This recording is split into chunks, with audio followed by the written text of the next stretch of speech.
Olá, boa tarde. A assistência espiritual e religiosa e a sua articulação com a prestação de cuidados de saúde tem motivado a reflexão no programa Eclésia em cada quarta-feira. Hoje contamos com a presença entre nós do Padre Fernando Sampaio e de Fernando Oliveira, com quem dentro de instantes iremos conversar sobre a assistência espiritual em meio hospitalar. Antes, porém, os temas da atualidade religiosa que hoje destacamos.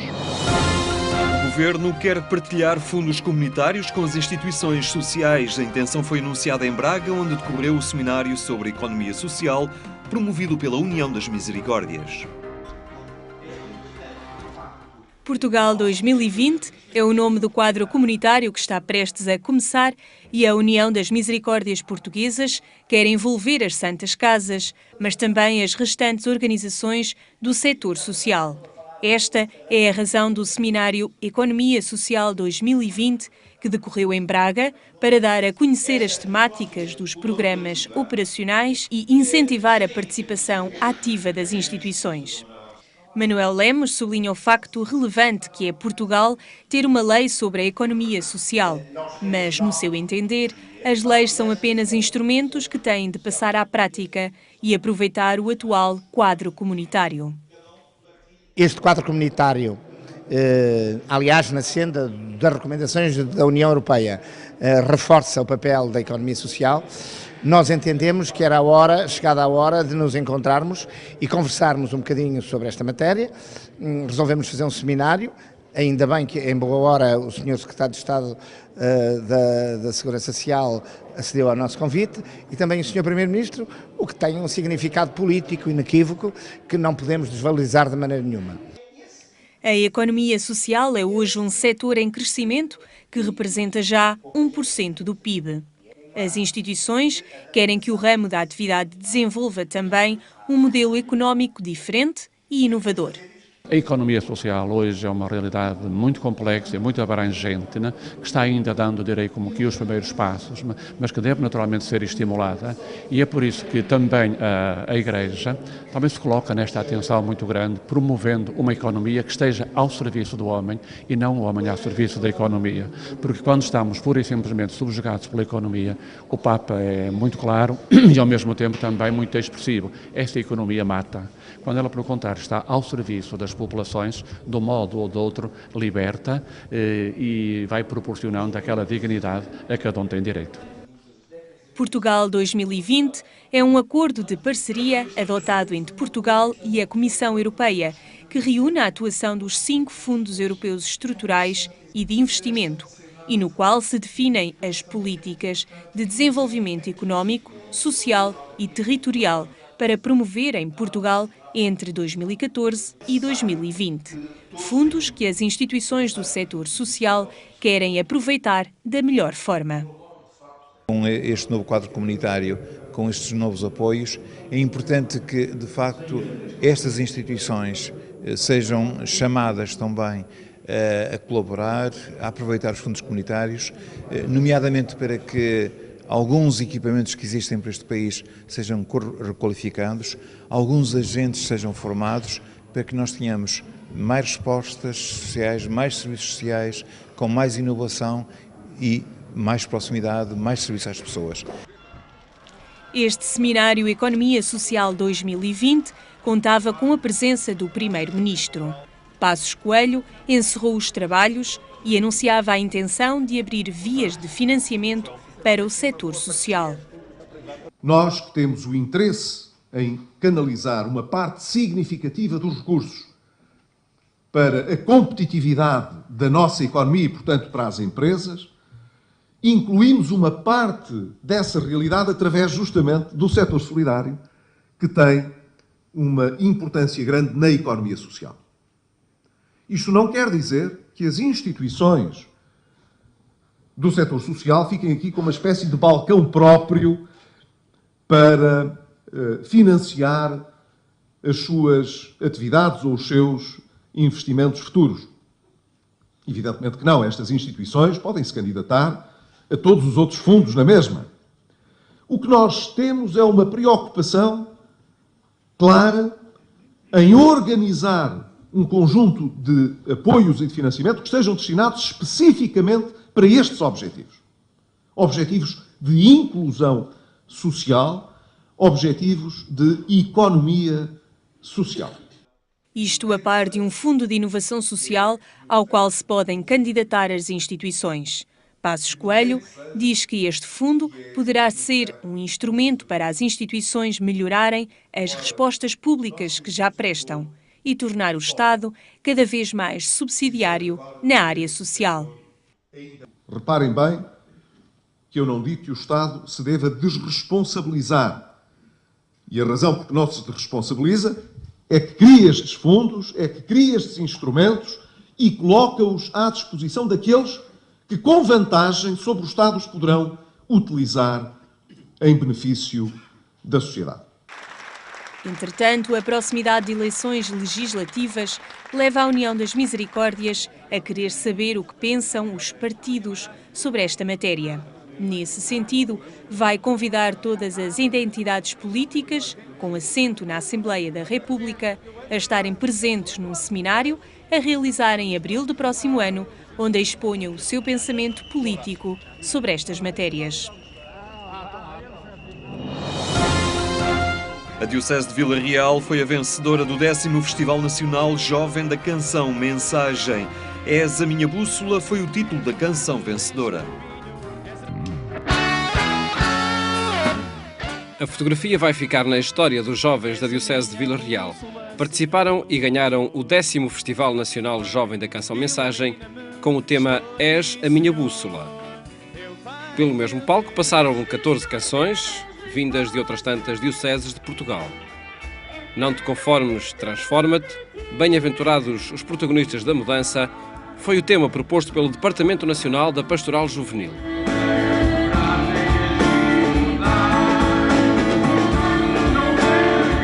Este festival, com este belo tema, Não te conformes, transforma-te, bem-aventurados, os protagonistas de mudança, ajudam-nos a entrar naquilo que é a mensagem do Evangelho e a querer anunciá-la e transmiti-la. E então descobrimos e redescobrimos esta vontade e renovação da juventude. De que forma é que isso acontece?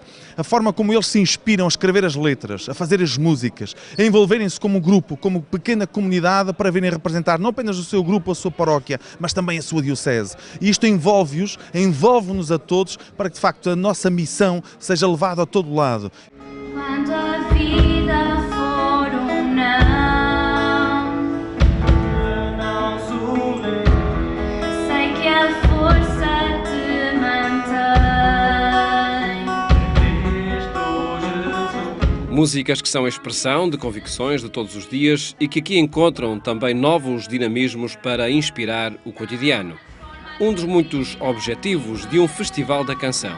O festival nos dá este grande dom de que cada um é portador não de uma mensagem só porque sim, porque tem uma mensagem para transmitir, não, mas é uma mensagem em nome de Jesus, neste nome de Deus que nos envia a sermos seus mensageiros e os seus instrumentos. E isto vê-se no cotidiano, quando eles desenvolvem os seus dons, quando eles se colocam ao serviço da vida e da esperança.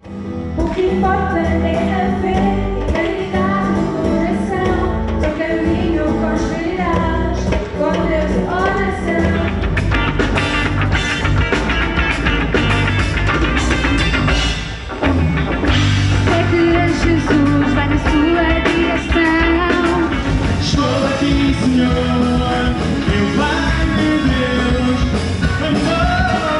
Para mim a música é a maneira mais simples de passarmos a nossa mensagem.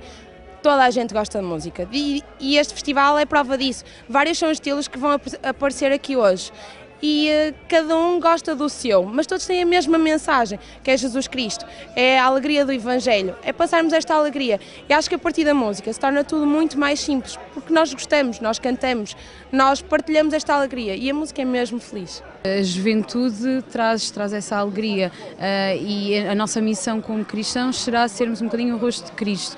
E, portanto, se Cristo se dava aos outros e se comunicava com os outros, era o seu meio de eleição para conseguir chegar aos outros, a alegria, e neste caso a música em particular, é também ela um meio de evangelização e de comunicação com o resto do mundo. Estarmos aqui com vários grupos de todo o país a cantar com uma razão que é Cristo, é termos as expectativas mais altas e é algo fantástico. Só só podemos esperar o melhor. E vencedores já somos todos, porque viemos das nossas dioceses, acabamos por já ser vencedores, estar cá.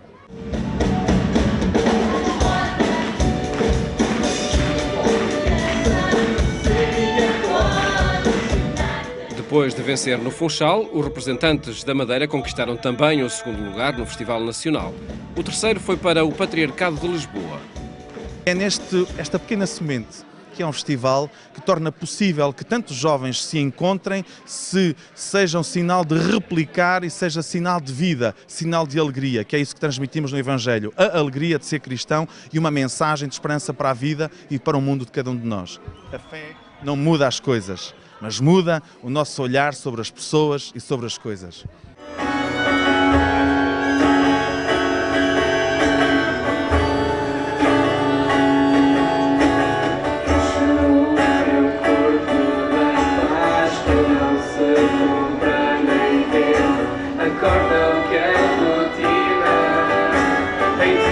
Como foi belo ver todos estes acordes de fé em que cada um é protagonista desta mudança em que acreditamos. Mas não uma mudança inevitável, porque tem que ser, mas é uma mudança na esperança, na confiança. É isso que nós queremos transmitir a cada um, aquilo que nós mesmos queremos do fundo de nós, que eles compreendam. Como animadores, como responsáveis, queremos que cada jovem sinta a importância da experiência do encontro com Deus e que, simultaneamente, então cada um seja capaz de o cantar, seja capaz de o transmitir. A música como meio de evangelização e a marcar as atividades de referência do Departamento Nacional da Pastoral Juvenil.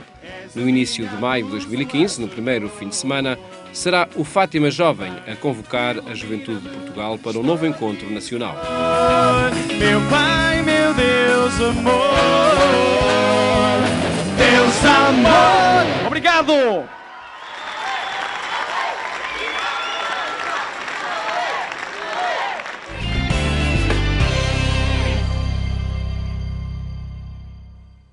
Agência.eclésia.pt é o portal informativo da Igreja Católica, onde pode acompanhar estes e outros temas da atualidade. Agora, o lugar da espiritualidade nos cuidados de saúde, um tema que refletimos com o Coordenador Nacional dos Capelães Hospitalares, Padre Fernando Sampaio, e com o engenheiro Fernando Oliveira, assistente espiritual na Casa de Saúde do Telhal. Muito boa tarde, obrigado por estar na nossa companhia. Padre Fernando Sampaio, voltamos neste dia a olhar a assistência religiosa em meio hospitalar. Também sempre importante lembrar que não é o facto da pessoa se confrontar com a doença, se afastar dos seus ambientes do dia-a-dia, da sua comunidade cristã e chegar a um hospital, não é isso que impede que continue a ter a sua prática religiosa. Pelo contrário, se há momentos em que nós mais precisamos de viver a nossa fé e a nossa espiritualidade, é exatamente quando nos sentimos frágeis, quando estamos doentes. E a doença, o sofrimento, nos aflige tantas vezes e nos põe tantas interrogações. Por isso, nos hospitais existe a assistência espiritual e religiosa para que a pessoa, tendo saído das suas comunidades, possa continuar a viver a sua fé. Isto é, o hospital não impede, pelo contrário, tem modos para ajudar a pessoa a viver a sua fé. Portanto, não impede a vivência da fé, mas promove a própria vivência da fé. Na Casa de Saúde do Telhal, como é que se estrutura este serviço de assistência espiritual e religiosa? Bom, na Casa de Saúde do Telhal, desde logo até pela natureza da própria instituição, uma instituição confessional católica, a assistência espiritual e religiosa faz parte da própria essência dos cuidados. Como é que está estruturada? Efetivamente existe um serviço de assistência organizado que, inclusive, é a presença do assistente espiritual ou do capelão, está contemplada nas equipas técnicas de cada unidade de internamento. Ou seja, para além dos psiquiatras, dos médicos, dos enfermeiros, também o assistente espiritual e o capelão ou o capelão integram essas equipas de forma a que o plano de cuidados de cada utente seja contemporizado também nisto. A assistência espiritual e religiosa faz parte, indubitavelmente, dos cuidados de saúde em meio psiquiátrico, no caso da Casa de Saúde do Telhal. E, portanto, esta é, de facto, penso eu, que uma mais-valia nos cuidados da assistência espiritual em meio psiquiátrico. Padre Fernando Sampaio, nós temos falado do decreto-lei 253/2009, que regulamenta precisamente esta assistência espiritual e religiosa nos hospitais, nos serviços do Serviço Nacional de Saúde. No entanto, põe-se também uma questão. Falamos aqui da Casa de Saúde do Telhal, que tem um caráter confessional, pertence a uma ordem religiosa, mas há as unidades privadas de saúde.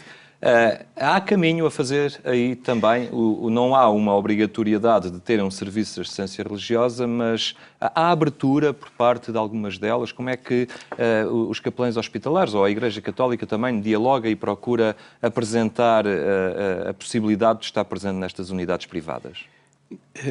De facto, ao nível das unidades privadas, são poucos hospitais que têm assistência espiritual e religiosa, que o querem, que o desejam, que o promovem.